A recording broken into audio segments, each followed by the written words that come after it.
Hello everyone, we are reading How the Bear Lost His Tail by Susan Price. It's a kid's book, maybe good for before bedtime to help you sleep.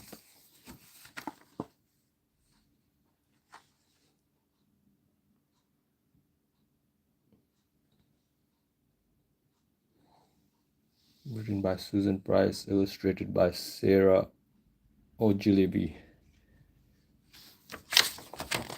Let's get started. We all know bears, how bears are, don't we?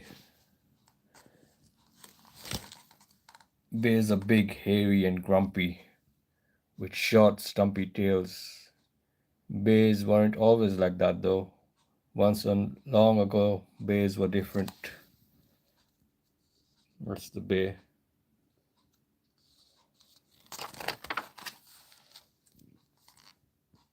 They were still big and hairy, but they were sweet and kind, and had long, fluffy tails. Bears were proud of their tails in those days. Wow, I didn't know bears have big, fluffy tails. How did the bear get a stumpy tail? Why are they so grumpy now? Fox is to blame. Let me tell you what Fox did, says the bird.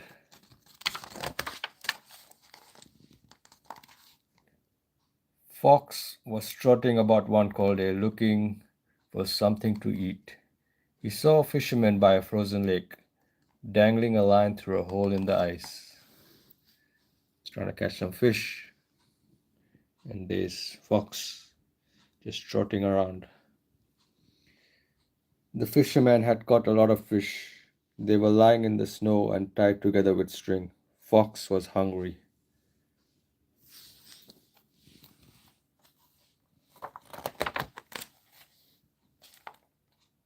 Fox was sly and quick.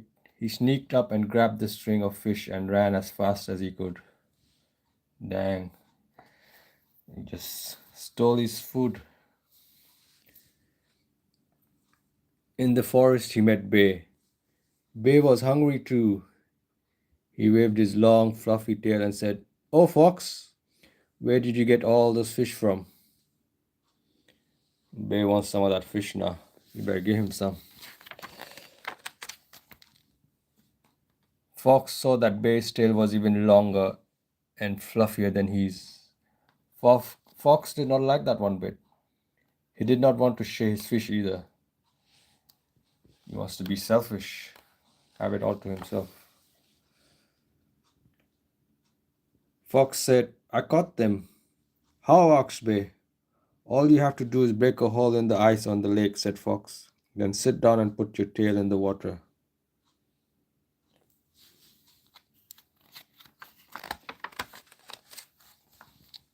That's not how you caught them. I think Fox is lying. "It will be very cold," said Bear. "Yes, but you will catch a lot of fish." "Sit still and the fish will come and nibble your tail," said Fox.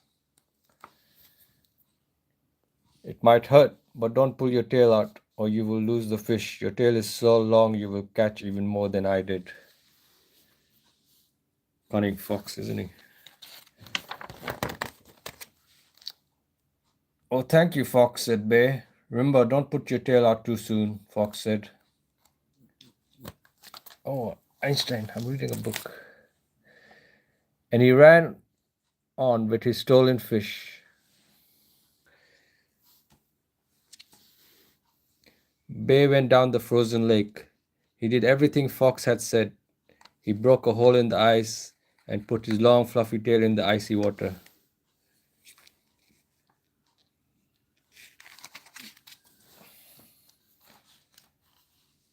He's having a cold shower. It tingled. The water was cold. The tingling was worse as the fish began to bite. But Bear kept his tail in the water just as Fox had said to do. Ouch! Got frostbite. The water in the lake was so cold, the hole behind Bear began to freeze over again. But Bear did not see.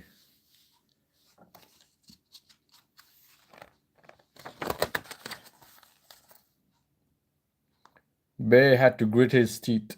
The more it tingled, the more fish he thought he was catching. But soon it was too much for Bear. I don't care if I lose my fish. This hurts too much, he thought. He tried to pull out his tail out of the water.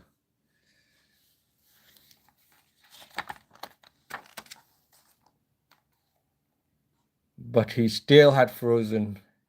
It snapped off like an icicle, leaving nothing but a stump. He did not even have any fish. Damn. Fox had made a fool out of him. Yep, that cunning fox. From that day to this, all bears have had short, stumpy tails. They are grumpy because they think everyone is laughing at them. So now you know why bears are grumpy. And Fox is still as quick and sly and clever as ever. That sly fox, having all the fish to himself and tricking Bear. Bear, on the other hand, has learned that he shouldn't believe everything he is told.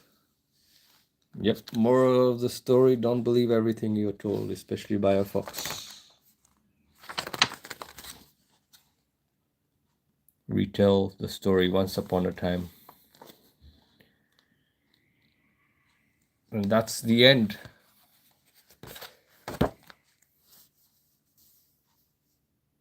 Practice your phonics with traditional tales.